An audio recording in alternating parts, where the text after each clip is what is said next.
हमारी हो छत्तीसगढ़ी लोकगीत लोक संगीत देखे और सुने बर हमार चैनल लक्की स्टूडियो सलोनी ला सब्सक्राइब करो, वीडियो ला लाइक करो, शेयर करो। धन्यवाद।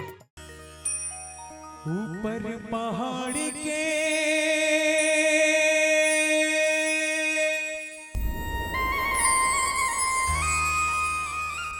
सिरमा बसे हो,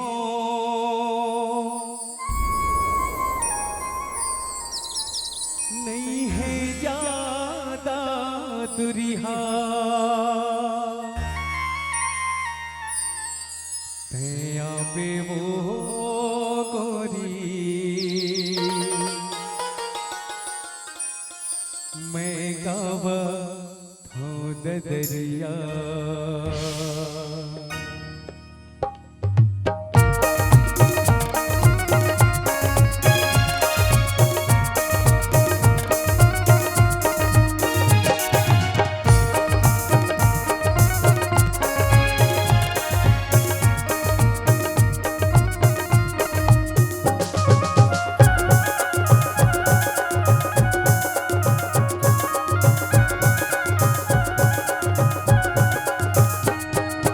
राजनाथ गाँव राज्य छत्तीसगढ़ के मेरो भैया मेरे गाँव का मछुरिया तैया पे वो गोरी मैं गावा हूँ दरिया तैया पे वो गोरी मैं गावा हूँ दरिया।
तैया पे वो गोरी मैं गावा हूँ नजरिया तैया पे वो गोरी मैं गावा हूँ नजरिया तैया पे वो गोरी मैं देखा हूँ नजरिया तैया पे वो गोरी मैं देखा हूँ नजरिया तैया पे वो गोरी